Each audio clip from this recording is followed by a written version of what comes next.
This week on Sib Riv, cakes Are you and I got 37 now? Yes. Let That- me just that- double check that. Let me do some math and make sure. 88. Yeah, I mean, we have to debate this Yeah. because it's wet. It makes it soup. I don't know. It's one of those foods David can use his precious spoon with. Yeah. How are you going to eat your You can cereal eat it with a fork, though. You could still eat it with a fork. You just wouldn't get much milk. Which kind of takes away from the purpose of eating cereal. Just saying. I would rather. I would rather eat. I just want to say, I would rather eat cereal with a fork than steak with a spoon. You savage.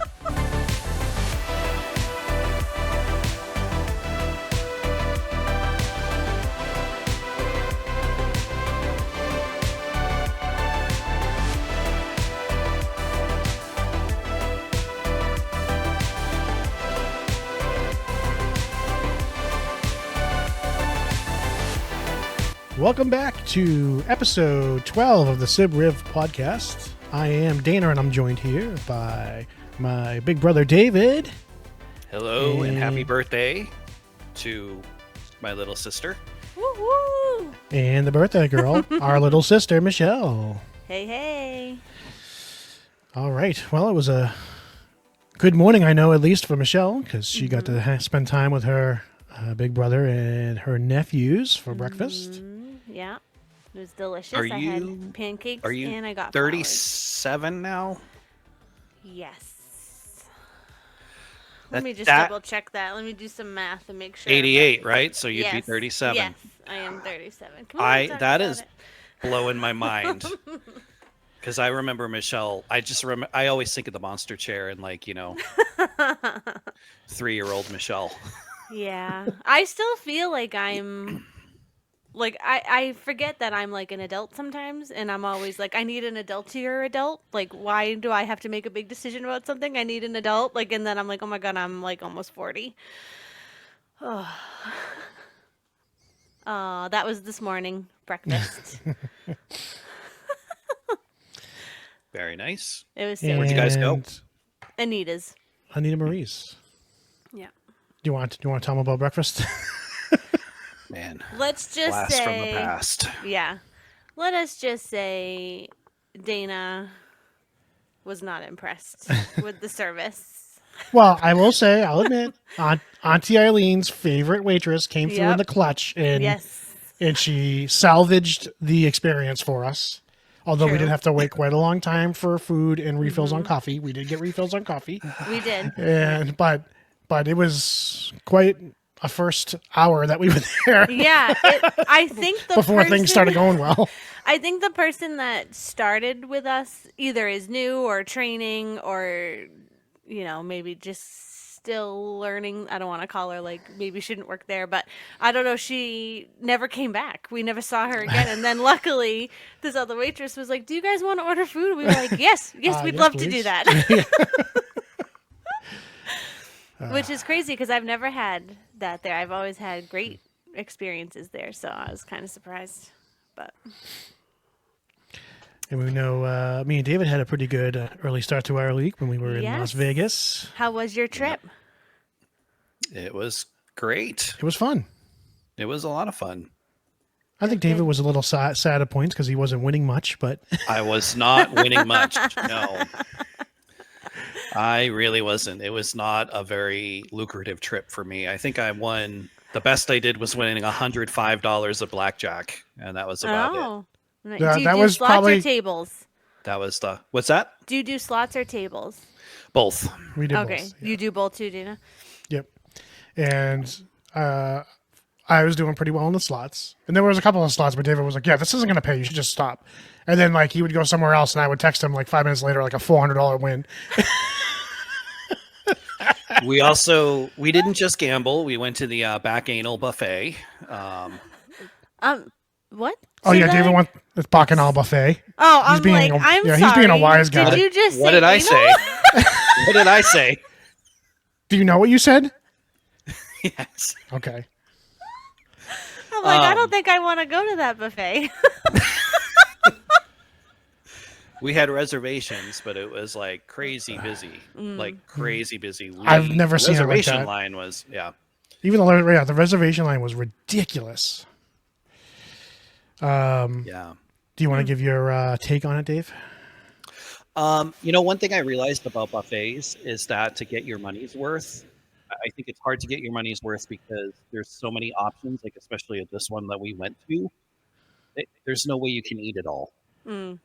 They had all sorts of, they had like an Asian food section, they had a Mexican food section, an Italian food, Oh. food, all that stuff.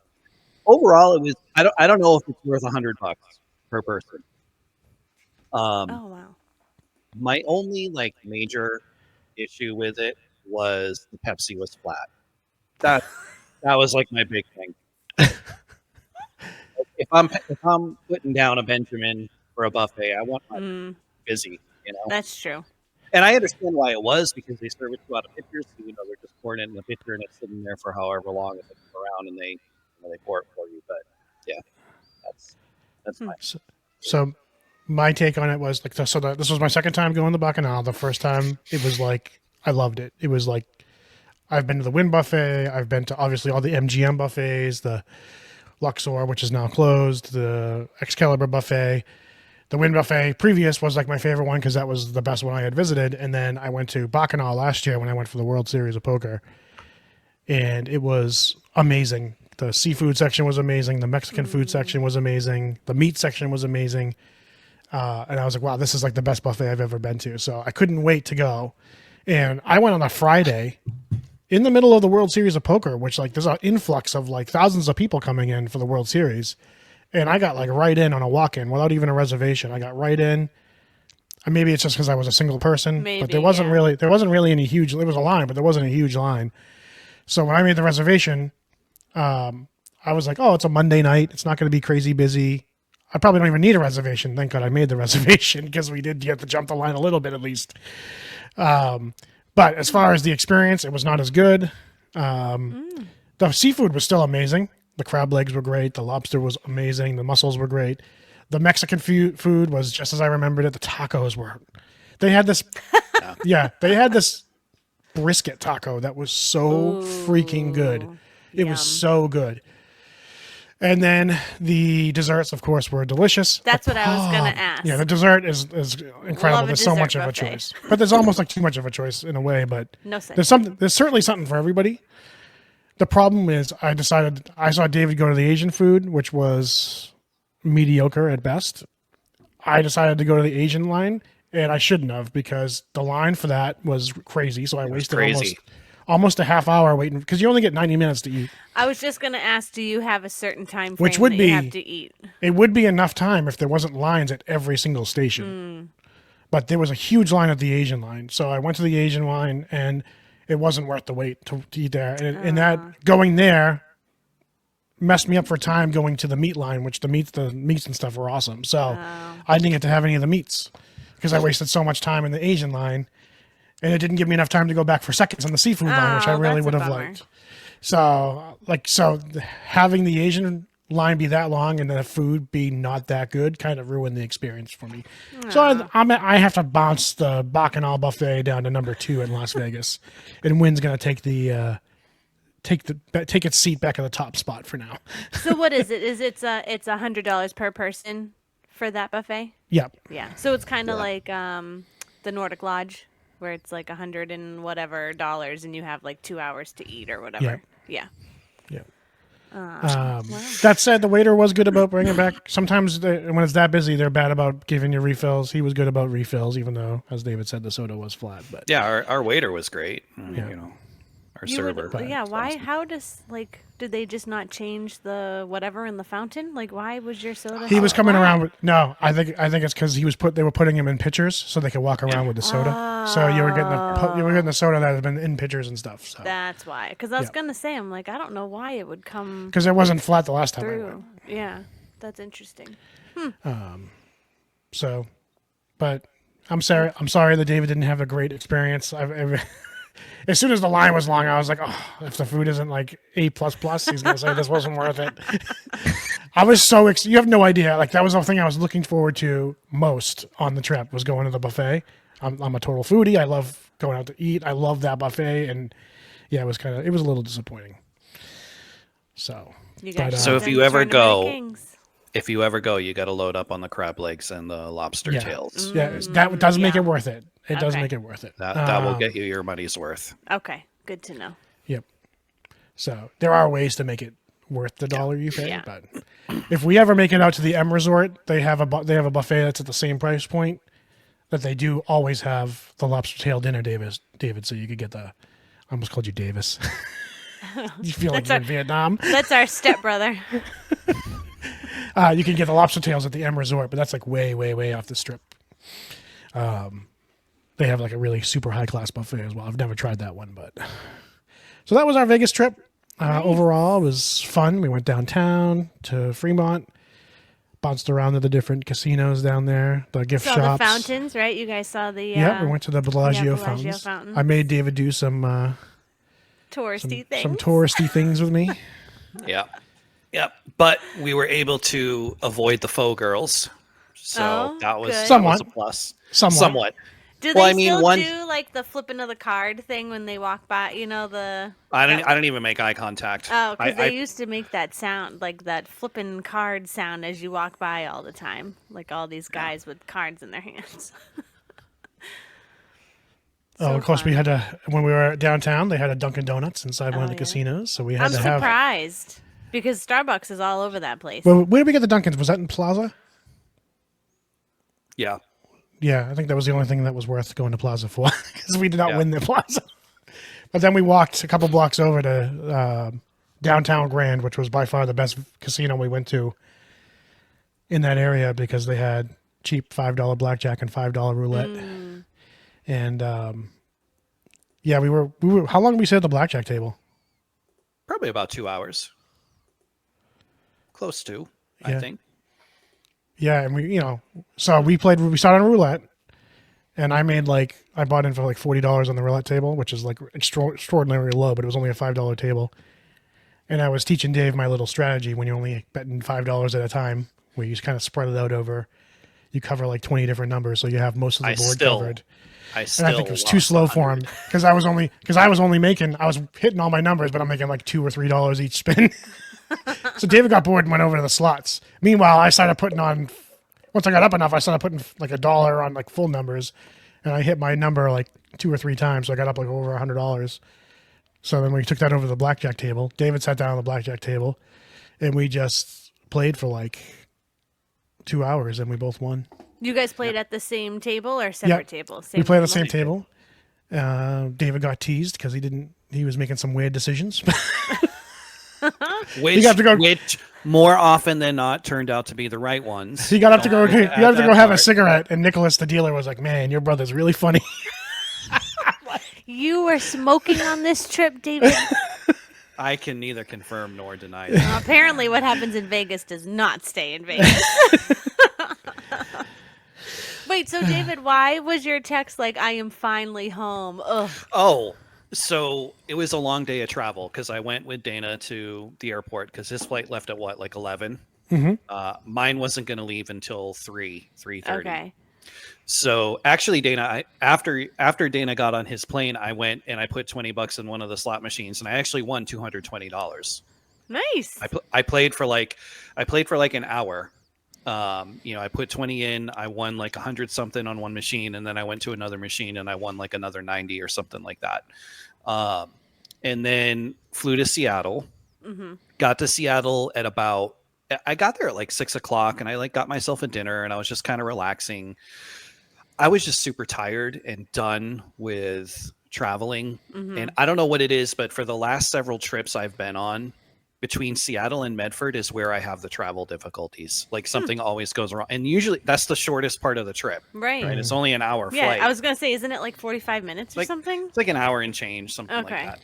So my flight was leaving at 9 or 9:30. We were supposed to board at 9.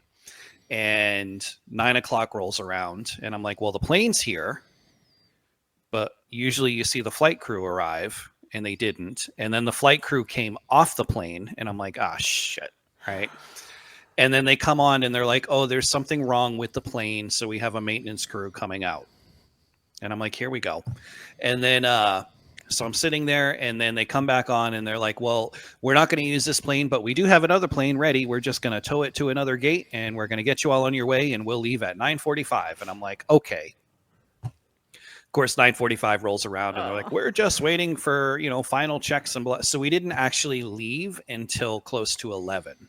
Oh my So God. we left Seattle when I was supposed to be arriving home. And then Oh. fortunately the flight itself was fine. And then I got home at like 1:00. Hmm. So that's why I was like, finally, because it was, of course, the shortest part of the trip turned Right. out to be the most annoying and longest. Did you have to work the next morning too?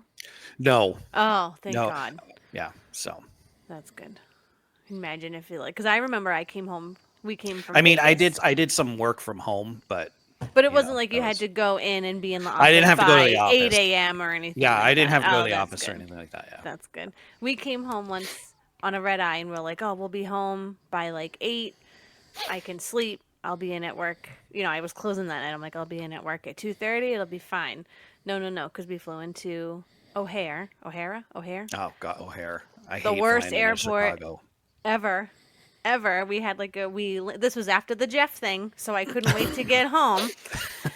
We had to wait like 3 hours at that airport. So I remember having to call work and being like, "Yeah, I'm not gonna make it home by 2. Like I can be in at 6." So I closed. We got home at like maybe 3. I slept 3 hours and then went to work and closed. I did the bare minimum that night. I was like, "Oh my God, I can't." I've been up for like 24 hours straight. This is awful. Delta. It's the only one that does nonstop from Boston to and from Boston to Vegas, and Yeah. Yeah, well, maybe the next time. Delta. Maybe the next time. And my review So- for Delta is this was my first time sitting not in like the main cabin and going to a step up to Comfort Plus, A+ on the Comfort Plus upgrade. That's my suggestion if you're flying long distance on Delta, upgrade to Comfort Plus. Probably not worth it if you're going to do like a 45-minute flight, but if you're going to do like a long If 4, you got a 5, long 6 haul, hour flight. Yeah. I just plunked down for Premium Select for my next trip to Vietnam, so we'll see how that is. Is that where you get the bed and everything? No, that's Delta One, which is like $8,000. Oh, okay. Yeah. Premium Select is like Singapore Airlines' premium economy, pretty much. So, for like a flight over the Pacific for premium economy, you're looking at like 2,000 to 3,000. Okay.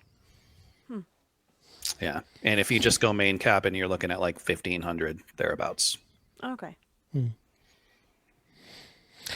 Well, So are you guys ready for our clip of the week? Yes. let's do it. Okay. It's time for Dana's Clip of the Week. Okay, so we're going to do a little clip of the week this week. A special thank you to all the people that participated in making this clip. We're going to start out like we normally would on every birthday for Michelle with a little something from her favorite nephews. Aw. Happy birthday, Auntie. I love you. I hope you have a great day. Happy birthday, Auntie. I love you.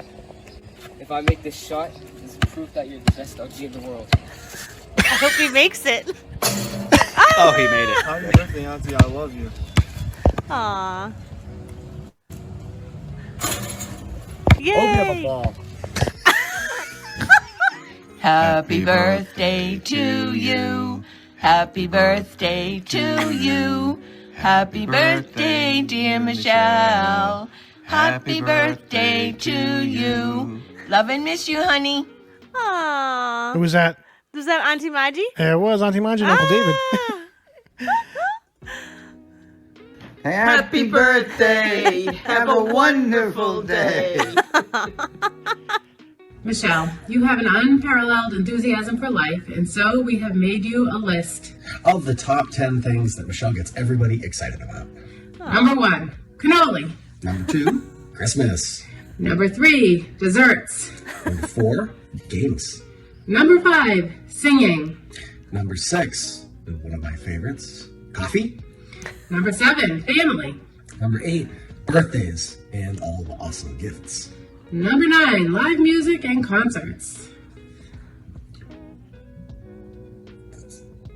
You know, if Dwight was here, he'd point out that we only did 9 and not 10.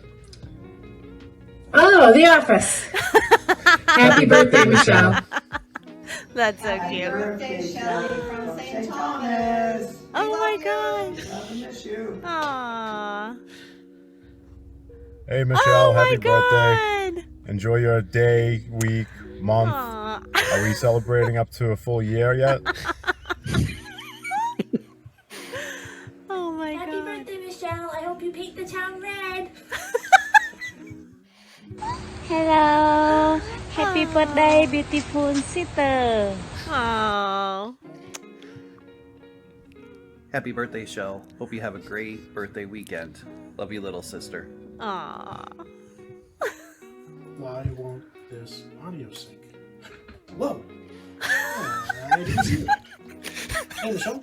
I thought I would take a break from editing this birthday compilation video to wish you a very happy birthday. I hope you had an excellent breakfast with us all this morning, and I just want you to know that I love you and hope that this day continues to be very special. Aww. Enjoy your birthday week. Hello, Michelle. This is Adam from the Struts. Mike requested that I send you a video, and I just wanted to say happy birthday. I hope you have a lovely day, and thank you so much for coming to see us so many times.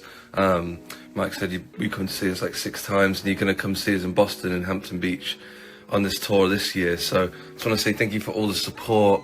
It means the world, and yeah, I hope you have the best birthday, whatever you get up to. Have a few beers and yeah, celebrate life. But yeah, thank you so much, Michelle, and I hope you have a great day, and look forward to seeing you on the 10-year anniversary of Everybody Wants. So we'll be sure to be playing Merry-Go-Round on that tour. So hopefully see you then. Take care. Bye. Oh my god. That was obviously from Mike. That but was, yes. It was very hard to hold it in when you were telling me that story this morning. But Love him. He's the good. Oh. Happy birthday, hon. We love you. Can always ready to party. Oh, my boy. Oh, thank you, everyone. That melts my heart. Oh my god. I love it. Oh, thanks, guys. happy birthday. Oh, Happy yay, birthday. And what better birthday gift could you possibly ask for today than to get the hot takes from your siblings? I know. I know. I am very excited for some lively debate here. So I just want to point out 2 things because people are going to think we're ripping other podcasts off. I sent you the clip of the Tom Segura and Christina P's podcast last week where they were going off about people on bicycles. Hey, we did that first. Okay. They were stealing from me. And then there was another podcast last week where they were doing hot takes, which was on the same network, actually, the YMH network. Jamie Siegler and Rob Eiler from The Sopranos on their podcast, they were doing hot takes last week too. Oh, So, it's very but common. we've been talking about this. Listen, we've been talking about doing this for like months now. So, so I do have. Oh, wait. Can I revisit? more delayed. A hot take. More delayed. So yes. Can I revisit one of our old topics? Because Sure. it hit me. Things that make us irrationally angry. Speaking of people on bicycles. Yes. You know what just pisses me off that makes me want to scream every time I hear it? When someone says or writes, I was today years old when I learned this. Oh. I just want to punch that person in the face. Thank you. All right. That's all I had to say. All right. I will make sure never to use that saying in front You of were you. today years old when I viciously kicked you in the ball sack because you had to use that stupid phrase. I was today years old when I learned my brother hates that phrase. The other thing I hate is when people are like, I wrote a this.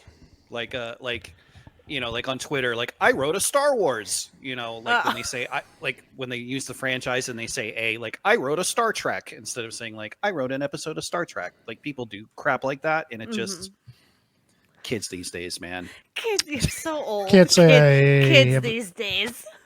Kids have ever actually heard that one, so I'm surprised you haven't heard that, Dana, because you seem to be online more than I am.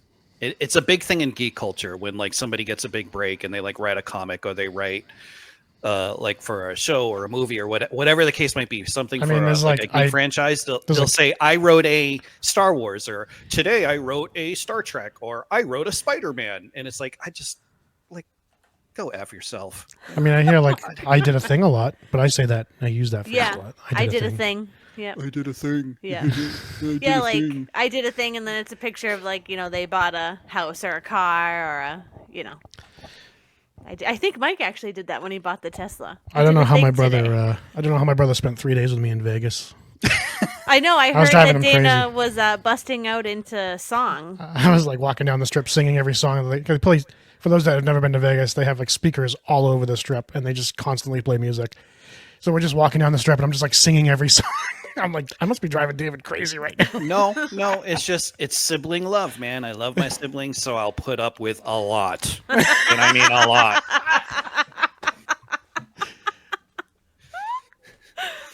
Another sibling story. This is like how related me and David are. We both went to the buffet at Excalibur.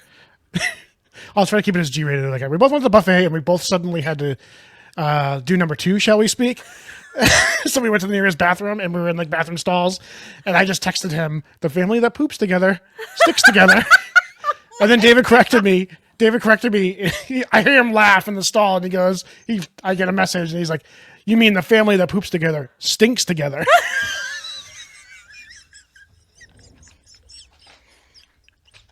You guys are too much. There were no people dancing around the urinal. Oh, that's good. But you know. Oh man. Okay. All right, hot takes. Let's get the hot takes. No more delays. So, this for anyone that wants to know, this is an actual game that you can buy. Hot takes. So what I'm gonna do, basically, I'm gonna be the judge because it's my birthday, and that's how it's gonna be. You don't want to give any hot takes? I mean, I'm sure I'll put in my opinions, but I am going to. So you guys, basically, I'm gonna read the statement. You're gonna agree or disagree, and then you have 1 minute to tell me why you think your opinion is like superior, and then I get to judge on who had the better argument. Okay. That's how we're gonna do it. And then if we go off and we just end up chatting about things, then that's fine too. But those are the rules of the game. But normally we would take turns being judge, but I'm gonna be judge. Birthday queen. Okay. Are we ready? Indeed. Maybe I should change the layout here so we can hold on, let me see here. So we can put the host in the middle. There we go. Okay. There we go. Okay. Here we go. Are you ready? Ready. Middle names are pointless. Do you agree or disagree? Disagree. I disagree. Oh, you guys are in agreement. Well, do you guys want to tell me why you disagree? We can still talk about these topics. I'll go first if you want. I think for legal reasons, like again, I told you guys about my DMV story when I first got my license, right? And even with the middle name, it was a David Christopher Scott that was serving a life sentence for homicide in Oklahoma. But I think like stuff like that, you know, it helps cut down on mistaken identity. That's what I think. So I think a middle name it has maybe not in everyday life, like when we're interacting socially, but I think for like legal reasons, yeah, definitely it serves a purpose and it has a use. Okay. Yeah, I would agree. Yeah, legal reasons, I would agree. I mean, how else would you distinguish Dana Scott, the world famous podcast host of the Sib Riv podcast, from Dana R. Scott, the not famous mediocre writer that probably wrote his own Wikipedia page? I mean, middle names are super important so you can distinguish one person from another. Okay. I mean, how else would you distinguish David Scott, you know, somewhat competent therapist in 2025 US against David Scott, the 15th century European painter, who was actually a real person. So how would you know? How would you know? I mean, other than the fact that I have no painting talent whatsoever. Have you ever tried to paint? Yes, I have. Oh, okay. Okay. Are we ready for the next one? Sure. Okay. Seeing movies in theaters is better than seeing them at home. Agree. Disagree. Oh, here we go. Okay. David. Oh, no, you went first last time. Dana, 1 minute. See movies, it's better to see it on the big screen. Most movies are meant to be viewed on the big screen, not on a little television screen. The way the directors frame everything cinematically, the way the directors of photography frame it cinematically. So just for the viewing portion of it, it's simply meant to be viewed on the big screen in a theater. That's how the movie's production is designed. Additionally, there is just something super special about sitting in a theater or sitting in crowds, experiencing something together, especially when it's for the first time. It's why going to sporting events is better in person. It's why going to movies is better in person. It's why going to concerts is better. And being there for the concert is better. You get to share that experience with other people, complete strangers, and get this momentary oneness with other human beings.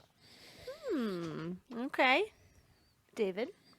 Well, 20 years ago, I would be in agreement with Dana. But the problem with his logic is that, although I agree, yes, movies are meant to be seen on the big screen, I would say good movies are meant to be seen on the big screen. And when is the last time we had a good movie actually come out that was worth going to the theater, paying $50 for a small Coke and a bucket of popcorn? I was going to say ice cream. And you can't pause it if you have to go to the bathroom, so you could miss something important. But mainly, I would say it's definitely not worth it now to go to the movies, because I stand by this. 95% of the movies that have come out since 2012, 2013, just absolutely blow. They're not worth the time or the money that you would have to spend to go to the theater. You could make a better case for actually watching them from the comfort of your own home. Not if even you like wanted to. the Marvel movies? I was going to say, Avengers Infinity War, Yeah. definitely one of those movies better viewed on the big screen in the theater. Okay, yeah, sure. Better viewed on the big screen. But everything after that, Avengers Infinity War came out in what, 2015? 2016? Maybe. It's been almost 10 years. It's been almost a decade since there's been a movie where it's like, I need to see that in the theater. What about Oppenheimer? That's something like I would watch at home. I didn't go see it in the movies because I want to see it, but it's like, I'm not going to go go see a movie. That it would have to be like an experience. Like I'll concede, like the Avengers, like Infinity War and Endgame, those were kind of like events. So that, that makes sense. You want to go to, big special effects, all that stuff. Everybody that's into movies was like invested in seeing the end of that storyline. But since then, again, keep in mind, we're going on 9-10 years now since a movie like that has come out that's been worth, like, yeah, I definitely want to see that in the theater. Interesting. Dana, any rebuttal? I gave my rebuttal when I said Avengers. I mean, David's already changing his argument, because first he said 20 years, now he's saying 10 years. So clearly I won that argument. He had to adjust his argument. Well, I'm talking present day right now, Dana. Is there any movie right now that's out or coming out within the next year that you're like, I need to see that in the theater? The problem is that that movies have been coming out. The problem is that most movies, they just go right to Netflix now. They don't even go in the theaters that long. So I never have a chance to know if it would be worth seeing in the theaters. On to the fact that more and more people start to see things my way, that it's not worth shelling out the cash. Well, to they're go just see wrong. it. Yeah, that's because there's just more and more people that are wrong. That's all. They're just wrong. In the theater is better. But I'm a film buff, so I'm super into going to the theater. When's the last time you went to the theater? Oh, you have to think about it. See, I would think a movie buff would be like, oh, this movie came out last week and I went to see it then. I'm just saying, like, you can tell me I'm wrong all you want, but if we look at modern day present Don't moment, income shame me, dude. Because I can't afford to go to a movie theater. No, I'm just kidding. I think I don't think the it's an last time income I thing. went No, was it's not an income Barbie. thing. I think the last movie I went to in the theaters was Barbie. And that was 2-3 years ago. 2 or 3 years. Yeah, I think that was the last movie that I said 20 years ago because back in the 90s, summer movie season, I would go to the theater right? a lot, Like, right? Yeah. Like I remember like in 95, I went to see Mission Impossible a couple times. I went to see The Cable Guy, like it was worth it to me to go see these movies. But now Hollywood is not in good shape. Like creatively, they're just not in good shape.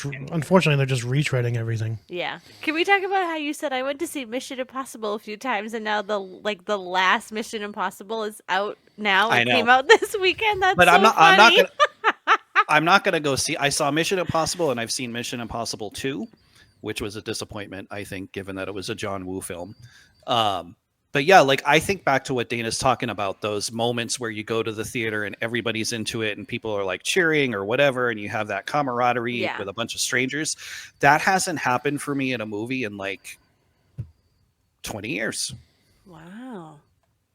I think the last time that happened was when I went to see Endgame, Mm-hmm. and Thanos punched Captain Marvel, and that's when people like cheered. I remember that.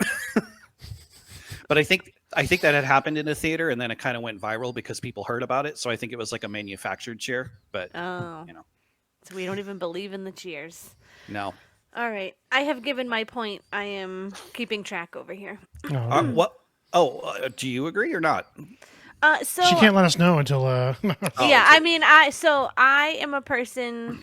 I used to love the movies. It was a really a treat for me because Dana used to take me a lot, like Harriet the Spy. Like I think was one of my first movies. Like Auntie would take me on like our weekends, and they would have sleepovers and stuff. So it was always a real treat for me. But then the shooting happened at Batman. Mm-hmm. And that like really freaked me out. So then I would only go to the movies during the day. I don't like to go at night. Like I just like to go when there's less people. And now then COVID happened, and now I am full on. I want to watch a movie at home. I did want to go see The Accountant. That's coming out. That just came out, but I think it's already out of theaters because when I looked to see what I could do this weekend, there were no showing. So I think Mission Impossible took that theater, at least in our small town theater here. Not like Randolph or anything. I'm sure that's still playing there, but yeah, that's like been the only movie that I'm like, oh, I want to see that, and I don't really want to wait, but I'm sure it's probably already streaming. But yeah, I'm a at home because I like to pause and I like to have my own snacks but I am trying to take all the information in and make a unbiased opinion. Little fun fact for you: in Vietnam, at the movie theater, they do not put butter on their popcorn. Really? They do like either like the sweet kettle corn kind of thing or cheese. Oh, like cheesy, like cheesy cheddar, popcorn. like a Smart Food or like what you yeah. get in the popcorn okay. tins at Christmas. I love kettle popcorn. Kettle corn's good. So good. Love when you go to a fair and you get it like fresh. Oh, so good. Okay, we ready for the next one? I already know the answer to this. Psychics and mediums are legit. No. Charlatans. So you disagree? I disagree. Okay. I'm on the fence. I think the popular ones that show up in the news, I agree with Dana. They're all charlatans. Mm-hmm. I do think there are people out there that are not in the spotlight that maybe have like extra sensory abilities or what we would consider maybe that hasn't been explained by science yet. And I believe, and the reason I think that is because, world governments around the world, including our own, have done research on this kind of thing since like the 50s and 60s. So, we've had like different programs. So that's why I'm hesitant to say that they're all fake. Okay. Dana? Yeah, I mean, not that I would have any if you're gonna inside make that, information about government programs, but if you're going to make that argument that there could be some, then I would lump myself in those things because I certainly get like extrasensory feelings that I end up knowing what's going on oftentimes with things. I could give countless examples of where I had a sense that something was happening and I shouldn't have any sense at all that something was happening, and it was, right? But I don't call myself a psychic. I think some people are in tune to other people, especially people that they're close with. But I would separate that out. Psychics in general, I just think that it's bunk. I think most of them are cold mediums, whatever. They're cold reading people. It's easily explained, and when put to the test, they often fail the test with people that set out to prove that they're just scammers, basically. And yeah, so yeah, they're bunk. And I think they prey on, and they prey on. Oftentimes, they play like a lot of them just prey on grieving people that are looking for answers, and they know it, and they profit off of it. And I think that there may be even some of them that think that they're really doing psychic things, and that's why sometimes they can be so convincing, is because they've convinced themselves, when really all they're doing is essentially a mind trick. And that's the difference between like psychics and mediums, and then mentalists. effectively like on psychics. AGT. I love when they Psychic, have a like if you know, like mentalist on AGT. Oz Perlman, he's like a mentalist. The difference between him and the psychics and mediums is he just admits that he's just doing a trick. Mhm. You know, so yeah, and that's effectively what the psychics and mediums are doing. Okay, good. I have gone to see a medium, but I do believe some are better than others, and I do believe there is some cold reading in there, like process of elimination. You say one Mhm. thing, but you mean So And I always go back to the thing: if they were really that psychic and they had really had those abilities, then they would be able to know specific things like tonight's lottery numbers and be able to win the lottery. Like many of these people wouldn't be rich and famous from talking to dead people or whatever. They'd be rich and famous because they kept on winning the lottery because they were able to predict it all. Like it's just, yeah. It's. So my thing with that is that like I never understood why mediums could tell you the future. Like I don't think anyone can tell the future. Like you'd have to be a fortune teller, which I don't know that I don't believe in fortune tellers. Like how can someone tell you what's going to happen? It hasn't happened yet. Even a ghost in heaven doesn't know what's happened yet. That's where I'm like, I don't like when you're telling me things that are going to happen because I don't know that that's true. Anything else on that topic? Dave, you look like you might have had something to say. Always. No, I was just thinking about like quantum physics and the nature of time and Mhm. things like that. So to answer your question, like how could somebody know what's going to happen in the future? I mean, maybe one day Mhm. science-based, there might be a science-based way. And we're already kind of there in that, we can look at patterns and we can look at trends and statistics and make a forecast, Educated. right? Yeah. Yeah. So Okay. Moving on. I'd rather live in a tiny apartment in a great location than a huge house in a terrible location. agree. Okay. Dave, you can go first. Any thoughts on why you guys agree? I don't need a big house. I do perfectly well with, a tiny spot. I don't need a whole lot of room. You need one fork and one plate. It's good when you need to one just coffee like cup. when you need to He be able to literally pack up had a one meal. spoon. I had four spoons, not I one. only counted one. I think I only counted one. I remember visiting him in New Hampshire. He didn't even have a kitchen table or a TV Well, stand. I was in the process. The I was in the TV was on the process of floor. getting out of the house. I was in the process of moving out of the house and selling it. He could pack his belongings in 2 minutes. Yeah, he took part of his training. He took Robert De Niro's advice from Heat very, very seriously. 30 seconds, right? Isn't that what it is? Hey, there are times where it pays to be able to make a quick exit. That's all I'm saying. Oh my god. So I'm a firm believer that you can make anywhere a home, and so it doesn't matter the size of the house. But it is very difficult, even if you have the largest house, to make it home if you're in an area that you do not like or do not feel safe, or generally True. you feel like you can't be who you are. So it's better to live in an ideal area, in an ideal situation, even if it's a smaller apartment or place or tiny house or whatever you're in. If that's what you can make yourself home and comfortable and feel loved and safe, that's where you should be. Agreed. Forks are better than spoons. I disagree.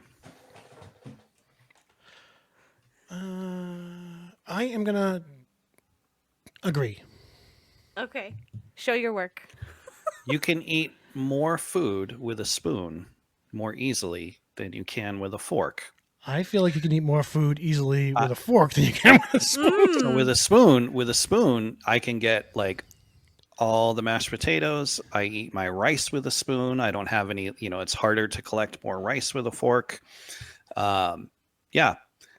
I think a spoon is actually more versatile than a fork. Nope. I feel like you can't eat a steak with a spoon. You can't eat chicken with a spoon. I mean, you could. It would be very awkward. With a fork, you can get the rice. You can scrape whatever with the fork. You can even eat ice cream with a fork. The only thing you can't eat, with a fork that you could with a spoon is a soup. Okay, and who wants to have soup every single meal of their lives? That gets old after a while. Sorry, everyone in Vietnam that loves hot pot. Okay, there is a world of culinary arts in industry out there beyond hot pot and rice. There is meats people eat that rice require knives and forks. So people eat rice with people eat with chopsticks in Vietnam. Yes. Except for me, wise mom always takes the chopsticks out of my hand and gives me a fork or a spoon instead. And to Dana's point about eating steak or chicken, actually you can, because if you're not a savage and you're eating civilized, you'll have a steak knife and you can hold it steady with the spoon. You cut the steak, you push the piece of steak onto the spoon, and Have fun the spoon slipping all up and down the steak. Please. That's savage. A spoon with steak? You gotta be kidding me. I would, David. You are gotta be kidding. You're being disagreeable on a spoon. I'm not. Versus I'm a saying, fork, look, just to be disagreeable. No human being on the face of the earth would take a spoon and eat a steak with it. my point is, no, I wouldn't either, unless if I didn't have any other choice, then I would use a spoon. If you're telling me I can only use either a fork or a spoon for the rest of my life, I can only use one of those utensils, I'm going with a spoon. Fork. I'm going with a spoon. Fork. I tend to go with fork as well on that, actually. Okay, moving on. 2-1. You lose. Yeah, well, we know who the well-adjusted one here is. My God. Certainly isn't the oldest brother. A bad idea. Baths are gross. Ooh. Interesting. I'm going to disagree, though. Disagree. Unless you're taking a bath with someone else. If you're in your own bath water. I mean, I know you're probably dirty and grimy, and someone would argue, oh, you're in the dirty water, but it's from yourself. It's not from someone else.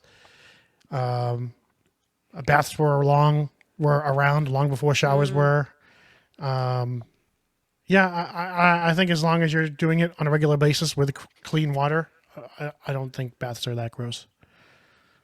David? I don't think they're gross because I only take a bath to relax. I don't do it to clean. If I'm going to clean, I take a shower, but I'll take a bath, like a hot bath, if I just, am achy or whatever, and I just want to chill Rest. out. So Yeah. I don't think they're gross. I also have a very vivid memory of I think it was Mom telling me, if you ever take a bath, you always run the shower after anyway, to like rinse yourself whatever off. So Yeah, I remember her saying that too. Yeah. So. Not that I ever did it on a regular basis. But No, there yeah, certainly have been times I have. I don't know the last time I took a bath. It's unmanly to cry. Disagree. Kind of agree. Okay. Dana, you go first. Yeah, I don't think it's. I think we have these ideas of things that are masculine and manly, and I think many people have a wide array of opinions on crying. I would say my argument would be I think it's more manly to. I'm not saying guys that cry all the time. There's a character in, I think it was in Downton Abbey, that I was making fun of constantly because he was always crying. And that's not manly, but at the appropriate times, if like the situation is calling for it, I don't think it's not manly to cry. I think it's to have the bravery to cry is actually more manly than like if you think you're being a tough guy holding it in. I mean, everyone needs a good cry every now and then. So, if it's not manly to cry, then I'm probably one of the biggest females on earth because I've cried a lot in my life. So if it's not manly to cry, I guess I'm coming out as trans, so. God. Take it so extreme. I know. My God. David, why don't you share how you feel? Yeah. I don't think there's anything unmanly about showing emotion, but I do think part part of, and I don't care how this sounds. I don't care if people think that this is like toxic. First of all, we live in a world where anything that's traditionally masculine is considered to be toxic, and I don't believe that. I don't think it's necessarily wrong for a man to cry, but I do think, despite what society says about how we need to be more vulnerable and we need to be more in touch with our emotions, as a man, I can tell you every time I have done that, I have been punished for it by the people around me.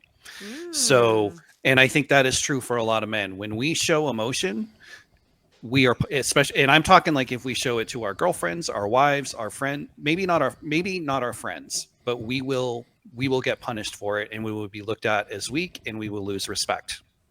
Do I think we should? No, not necessarily. But I also think there's something to be said of like being able to not stuff your emotions away, but kind of keep a rein on them a little bit. And it's okay to be emotional. And I think there are certainly times where it's okay to like break down. I think the death of a parent would be one, or like a family member or a friend. You know, I think that's totally fine. But if you're in an argument with somebody and you get angry and you start crying, that to me is like, okay, like show a little bit more self-control. Okay. So I don't think I wouldn't say like, oh, men who cry are weak. I wouldn't say that, but I'm saying despite what everybody says, that's how they look at us when we do. Okay. I understand. Any other thoughts? Okay. Oh, this will be good. Playing too many video games will make you dumber. Disagree. I disagree. I knew you guys would. I think there are a lot of video games that actually help build your brain power. I think a lot of the future of like where the economy, industry, a lot of the future is actually in video games, and like younger kids should be somewhat knowledgeable about them, because a lot of what's going to be coming in the coming years is going to be driven by what's going on in the tech world and the video gaming industry. So it's actually kind of important. It's not going to make them dumber. In many ways, it's going to make them a little bit smarter in terms of what works and what doesn't. And yeah, there's a lot of problem solving that goes involved with it. So yeah, I completely disagree with that statement. David? I disagree with it, because everybody I've ever met, without exception, that has the attitude that video games are a waste of time, or that they make you lazy, or they make you dumb, are the same people that will spend hours scrolling through stuff like Facebook and social media, right? Right. Without exception. And they see no problem with that, but they think video games. And I think the reality is gaming is just like any other thing or activity that we like to do. You can do it too much. You can spend too much time on it. You can leave your obligations and responsibilities undone. But yeah, as somebody that's been gaming since he was 6 years old, so for going on 43 years now, I don't think I'm dumber because I've spent 43 of those years playing video games. This is not a card, but I'm going. I mean, off the you two would think I'm dumber because I don't agree with you and I'm not in lockstep with everything. But you know, that's just okay, Mr. Contrarian. I'm sorry. I just want to piggyback on the video game thing. Yes. The other thing is like video games do teach you some life lessons, whether you want to believe it or not, like overcoming challenges, problem solving, things that you can actually apply to other real world things. So yes, while I agree with David, you shouldn't be spending all your time doing it. You can certainly like fluff off of your duties and stuff like that if you're have an appropriate amount of time that you spend and dedicate to doing it, and it can be constructive for your brain. And gaming has taught me the valuable life lesson that I can overcome any obstacle or challenge as long as I keep shooting the glowing red dot. Do you think, this is not on the card, but a lot of people always say this, do you think that video games make kids violent? It depends on the kid. Okay. I think it depends on the kid. Okay.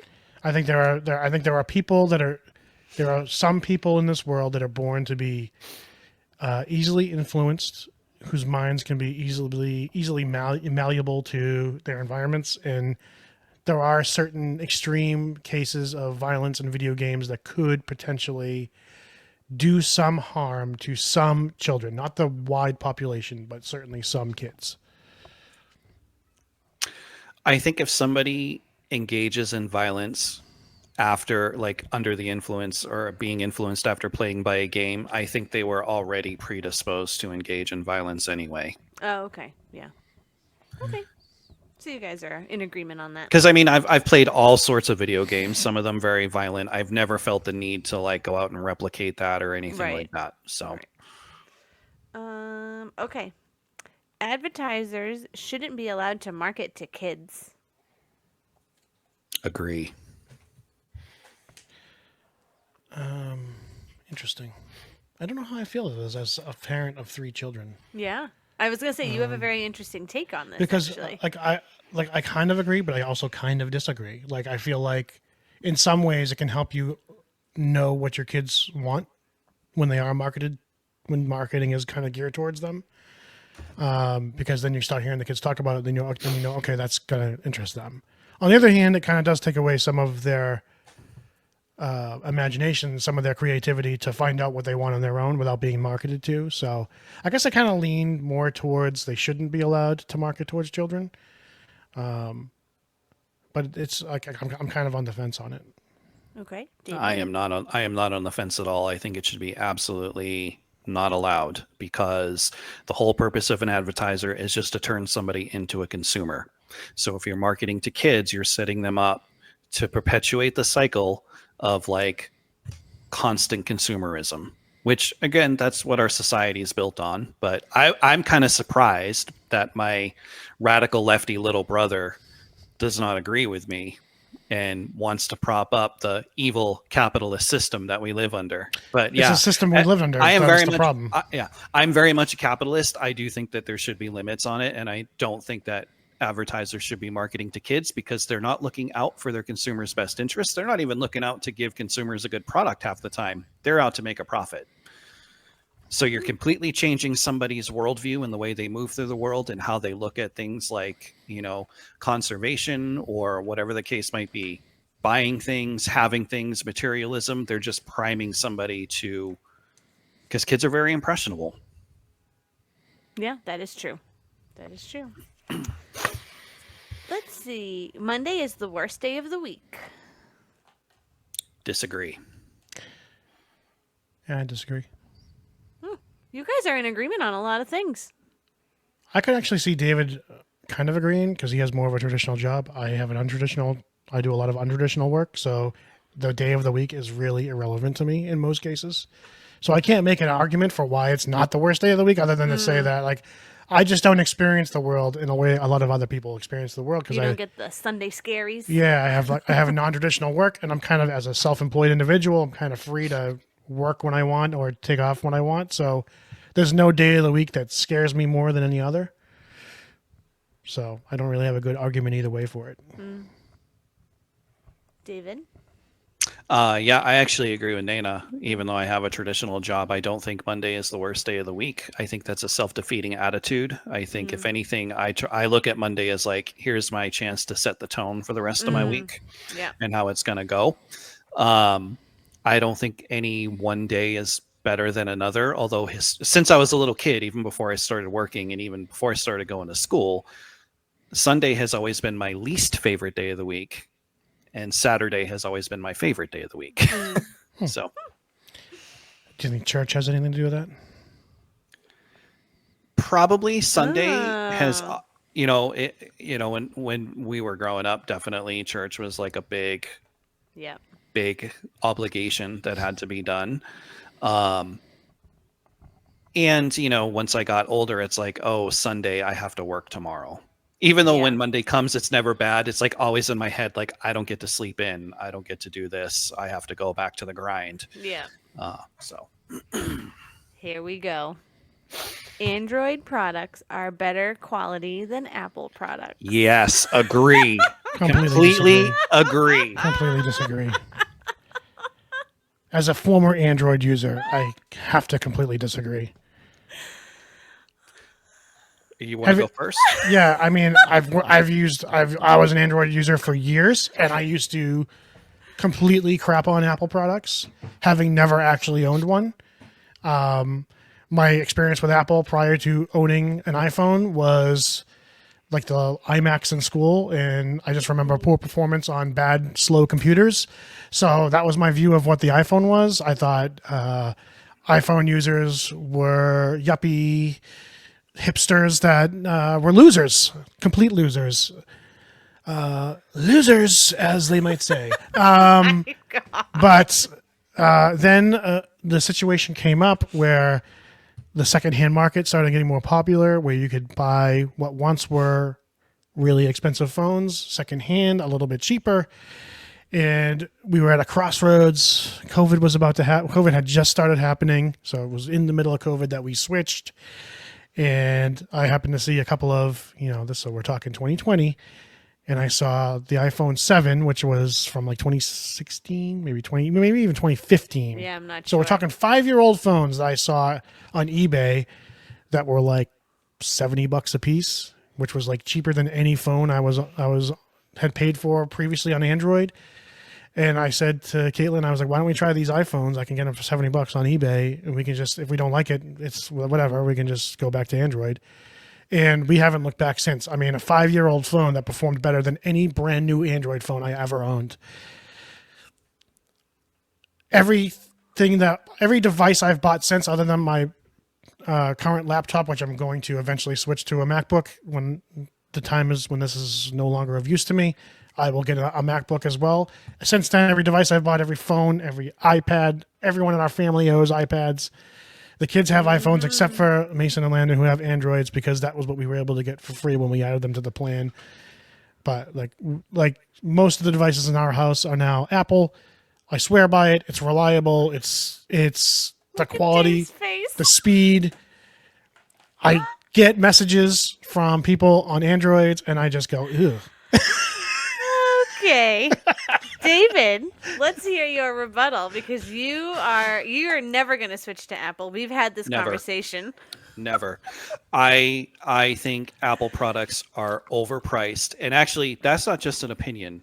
They are overpriced. Whether you're looking at a MacBook or an iPhone, they cost way too much out of proportion for the value that they give you. Hold on, you had your chance to talk, Dana. You can rebut when I'm done. I will rebut. So I have owned 2 Apple products in my life. I got myself an iPod. And after 3 months of light use, and I mean light use, I wasn't taking it to the gym. I wasn't taking it on walks. I was using it, listening to my, library, maybe like once or twice a week. Physically, the buttons broke. Like they fell apart. So I bought another one. I'm like, okay, whatever. Maybe I just had bad luck. I'll give it another try. So I buy another iPod. Same damn thing happened after like 4 months. I'm not banging I take care of my stuff. I'm not like banging it around. It's not even like regular use. When I say light use, I mean light use. The same thing. It basically fell apart physically. So that's what I swore. Like, I'm never dropping a couple hundred whatever on an Apple product ever. I don't understand why everybody goes so crazy for it. I have an iPhone for work. I don't even use the damn thing. I use my personal phone. No. You know why? Because I set my account up and I go to sign in, and it keeps me on a never-ending loop of having to sign in constantly. That's a user problem, not a phone problem.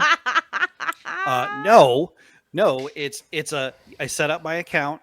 I enter in all my information correctly. It starts to load up, and then it resets, and it tells me I need to sign back in. And it just keeps doing that over and over and over. So I said, you know what? F it. It's out of juice now.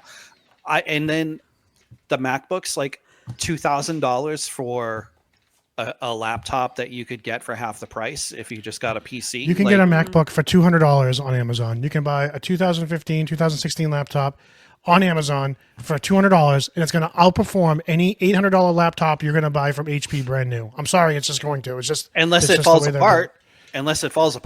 Which okay, rebuttal on the iPod. I have a 2008 iPod currently in my car that I use almost every day. That still functions. Just one of those little turny wheel ones.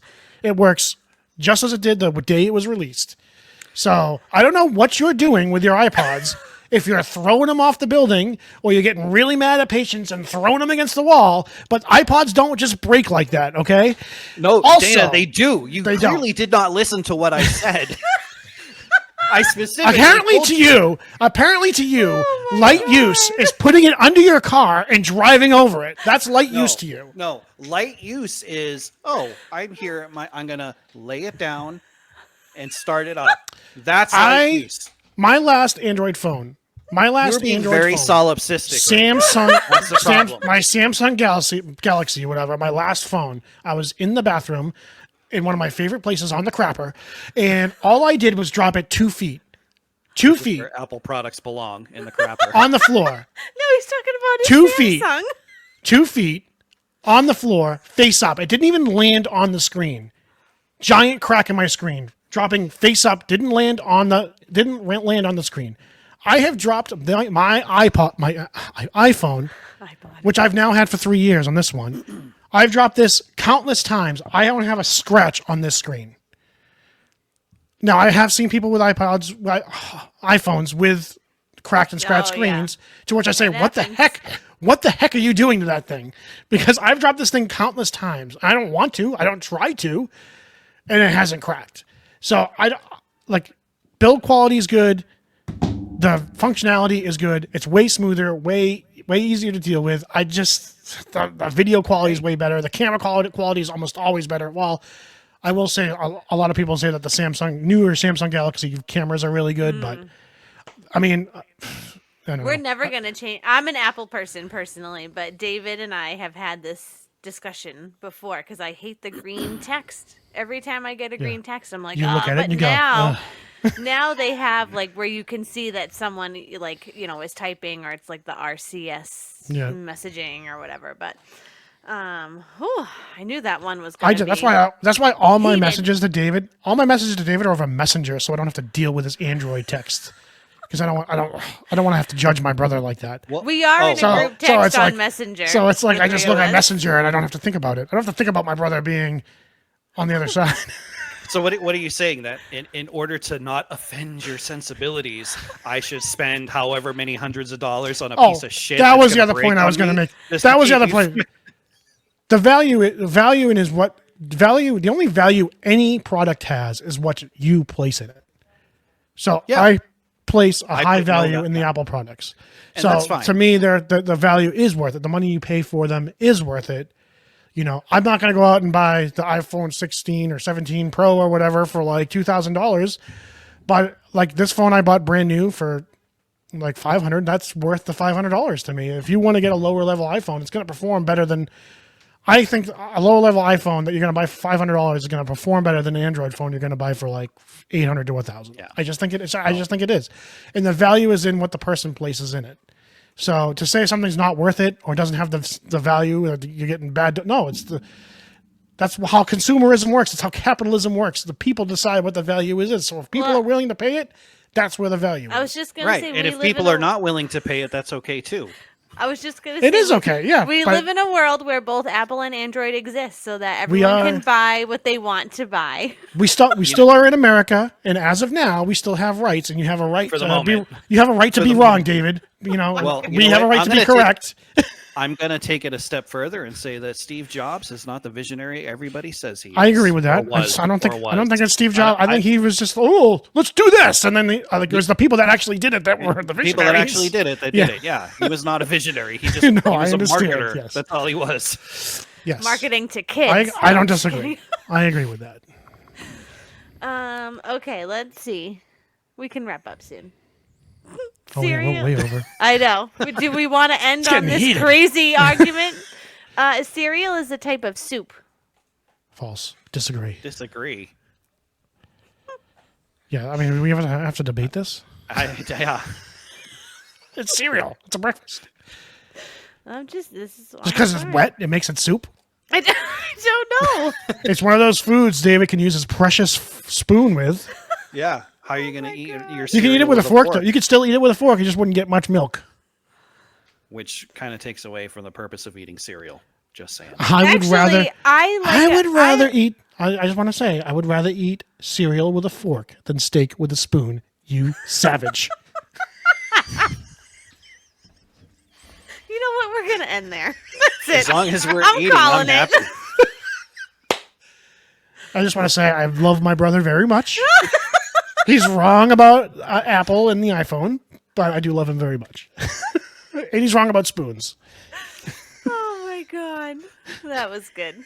Well, you know what? During the zombie apocalypse, when I'm eating all my food that we've gathered and you guys are like, we can't eat because we don't have a spoon. Dave, can we borrow your spoon? I'm going to remember this. I'm going to remember this conversation and how you made fun of me having a spoon. Do you have a can opener to Yeah, but my open all fork will- these cans? Because the fork may be I able do. to open Also, up. my fork will double as a weapon. My spoon will double as a weapon. I just hold it by the spoon. Yeah, you could portion. scoop eyes out with a spoon. Because it hurts more. No more hot takes. We don't have. No, I'm calling it. That's it. We're done. That was actually pretty tame. There's look at this stack. I mean, there's a ton of these. I could go on and on and on and on. So I'm sure we'll do other we can do other episodes of more. I'm sure. Because there's a lot in here. But well, that was good. That was funny. Do you want to say who the winner is? I was going to say, do you want to... Or do you want to have a fight about it? I'm a little nervous to tell the winner, actually. You guys are only off by one. Dana has. I don't really care. Yeah, I figured going into this, you were gonna choose Dana to win anyway. No, there were some things that I disagreed with you guys' statements on, but you guys had better arguments than the other, and so that was where I put my point in who I thought had the better argument, not necessarily if I agreed What or you not. agreed. Yes. Oh, you were objective. I tried to be, yeah. I mean, as David said, we all bring our bias with us into decision making, but I would try to be as objective as possible. Well, David doesn't think you were very objective. I can clearly tell that he does not believe that for 1 second. I think there's a little sibling conspiracy going on, but David, no, you're not privy to our little strategy session at breakfast this morning. Exactly. Well, when you move back home ever, then you and I can team up against Dana. It'll be fine. Just kidding. And somehow I will still win because I'm the winner. I'm the big winner. Winner, chicken dinner. Oh, that was fun. Well, we had a blast. I hope you all did as well. Wait, what are we talking about next week? Well, that's Dave? what I was going to get into, Michelle. Thanks for sorry. interrupting me in my outro. you David, know, why don't you tell us what's going to be talked about next week? So next week we're gonna I've been compiling some of the strange and just generally effed up news that's been going on out there. Oh. So as a little preview, we're gonna talk about that. Like one guy, a Texas man, was asked by a neighbor to help him move, and he went to move a heavy box, and you will not believe what he found inside. And no, that is not just clickbait. There is a payoff to that story. Also, another story we're going to take a look at is a Russian spy was found dead under mysterious circumstances in Norway. And the spy was a beluga whale. So... What? Yeah. Yes. So we're going to look at some weird news stories. Yes. Excellent. Okay. Awesome. So that's interesting. Yes. So I can't confirm, the Russian spy thing. Pretty sure the Russian government is not responsible because the whale did not fall out of a high window. So, I mean, pretty much means that. But the headline really does call it a Russian spy whale. So stay tuned. Stay tuned next week for episode 13 when all the black SUVs show up at all of our respective homes to snatch us up as we report on some strange, dark, and mysterious stories. Bye, everybody. Bye, everybody. Bye. Sib Riv is produced by DS Entertainment Network and Dana Scott. Your hosts are David Scott, Dana Scott, and Michelle Zaborski. Our theme song is Alone Tonight by Ocean Drive, which can be found on creatormix.com. Be sure to check the description below for links to our social media, YouTube, and Spotify pages. The Sibling Rivalry Podcast uploads a new episode every Monday. Be sure to subscribe and click the notification bell so that you can be made aware every time a new episode drops. Oh, who knew that a debate of fork versus spoon would get so heated? Some families fight over politics. We have rifts over eating utensils. That's true. Arguing about silly stuff like this, I mean, I'm not worried about David wanting to use a spoon to eat steak. You know, You seem it's pretty all in worried good there. fun. I really don't care what utensil you use. I am a little concerned that you won't go to Apple, though. When people like to the dark side. I know. I have David, so many. I am your brother. Join me on the Apple Network. Oh my god.